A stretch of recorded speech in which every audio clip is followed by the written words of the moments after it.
దేవునికి మహిమ కలుగునుగాక.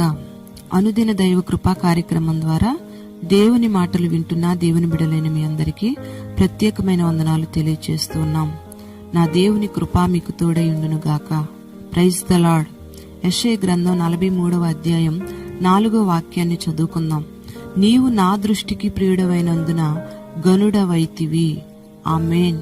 మనుషులందరి దృష్టికి ప్రియులంగా ఉంటే అంటే వారికి ఇష్టమైన కార్యాలను మనం చేస్తే వారు మనల్ని గనులుగా చూస్తారు. అలాగే మనమందరం కూడా దేవుని దృష్టికి ప్రియులంగా మార్చబడాలి అంటే దేవునికి ఇష్టమైన వాటిని మనం చేయడానికి ఇష్టపడాలి. అప్పుడు దేవుడు మన జీవితాల్లో గొప్ప కార్యాలు చేసి మనల్ని గణపరుస్తూ ఉంటాడు. 127వ కీర్తన 2వ వాక్యంలో మనం గమనిస్తే, తన ప్రియులు నిద్రించుచుండగా ఆయన వారికి ఇచ్చుచున్నాడు అని వ్రాయబడింది. మరి ప్రియులు నిద్రించడం అంటే నిద్రపోయేవారు అని కాదు గాని సామెతల గ్రంథంలో నిద్రపోతులు దరిద్రులవుతారు అని వ్రాయబడి ఉంది. మరి నిద్రించుచుండగా అని వ్రాయబడి ఉందేంటి అంటే ప్రశాంతమైన మనస్సుతో ప్రశాంతమైన జీవితం చేసేవారు అని అర్థం. వ్యర్థమైన కలవరాల వల్ల, వ్యర్థమైన ప్రయాసల వల్ల మనిషికి నిద్ర పట్టడం లేదు, అంటే ప్రశాంతత ఉండట్లేదు.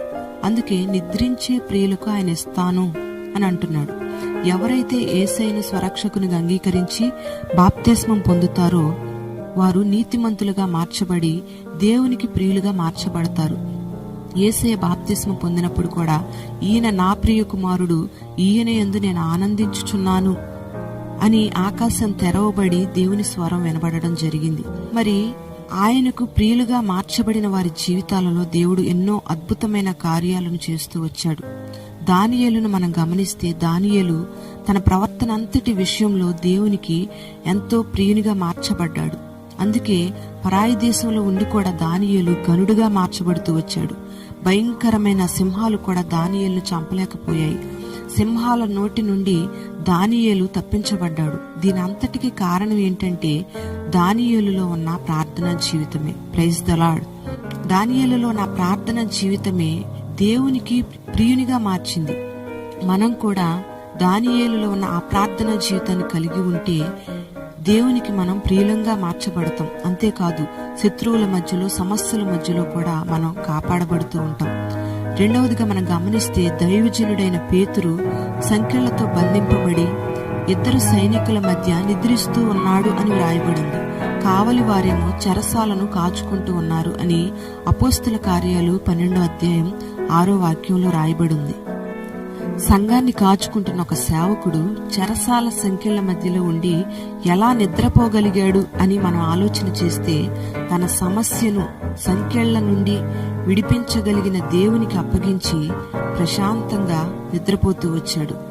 దేవుని దూత వచ్చి ఆ పేతురును ఆ సంఖ్యల నుండి, చెరసాల నుండి విడిపిస్తూ వచ్చింది. మరి ఇదంతా ఎలా సాధ్యమైంది అంటే పేతురు ప్రతి సమస్యను కూడా దేవునికి అప్పగించి దేవుని మీద ఆధారపడుతూ ఉంటాడు. అందుకే పేతురు దేవునికి ప్రియునిగా మార్చబడ్డాడు. అందుకే పేతురు ద్వారా సంఘానికి ఒక గొప్ప ఆశ్చర్యం, ఒక గొప్ప ఆనందం కలుగుతూ వచ్చింది. మరి మన జీవితాల్లో కూడా చెరసాల సంఖ్యల లాంటి సమస్యలు ఎదురవుతూ ఉంటాయి.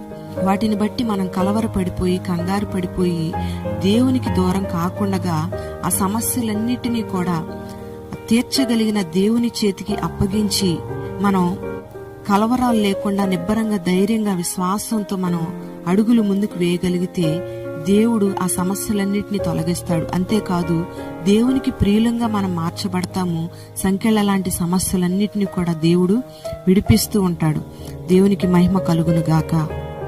మరి దైవజనుడైన ఏలియా బదరీ వృక్షం క్రింద నిద్రపోతూ ఉన్నాడు. పరలోకం నుండి దేవదూత ద్వారా దేవుడు నీటిని, ఆహారాన్ని పంపించాడు. చూడండి, ఏలియా పరలోకం నుండి వచ్చిన ఆహారం చేత తృప్తిపరచబడుతూ వచ్చాడు. మరణాన్ని చూడకుండా పరలోకానికి ఎత్తబడ్డాడు. ఇదంతా ఎలా జరిగింది అంటే ఏలియా దేవుని మాటను, దేవుని వాక్కును వినడం వల్ల దేవునికి ప్రియునిగా మార్చబడ్డాడు ఏలియా. మనమందరం కూడా ఆయన మాటలు వింటేనే దేవునికి ప్రియులంగా మార్చబడతాం. నిద్రించుచున్న తన ప్రియులైన వారికి జీవితాల్లో ఎంతటి గొప్ప కార్యాలు దేవుడు చేస్తూ వచ్చాడు కదా. మరి మాటలు వింటున్న మనమందరం కూడా దానియేలు వలె, పేతురు వలె, ఏలియా వలె దేవుని దృష్టికి ప్రియులంగా మనమందరం మార్చబడుదుము గాక. ప్రార్థన. జీవాధిపతి అయిన తండ్రి, నీకు వందనాలు చెల్లిస్తున్నాం. ఈ మాటలు విన్న నీ బిడ్డలందరినీ నీ దృష్టికి ప్రియులుగా మీరు మార్చండి. ప్రియులైన వారికి ఇచ్చే ఆశీర్వాదాలను బిడ్డలందరికీ మీరు దయచేయండి ప్రభా. బిడ్డల సమస్యలన్నిటిలోంచి విడుదల కలుగు చేయండి ప్రభా. బంధకాలన్నిటిలోంచి మీరు తప్పించండి. పేరు పేరున బిడ్డలను మీరు ఆశీర్వదించండి. ఈ దినమంతా నీ కృపను, నీ సన్నిధిని బిడ్డలకు తోడుగా ఉంచండి. ప్రతి పనిని మీరు ఆశీర్వాదకరంగా జరిగించండి. ఆరోగ్యము, నెమ్మది, క్షేమాన్ని మీరు కలుగు చేసి మహిమ, ఘనత, ప్రభావాలు మీరు మాత్రమే పొందుకొనమని నజరేయుడైన యేసు నామంలో అడుగుచున్నాము తండ్రి. ఆమేన్.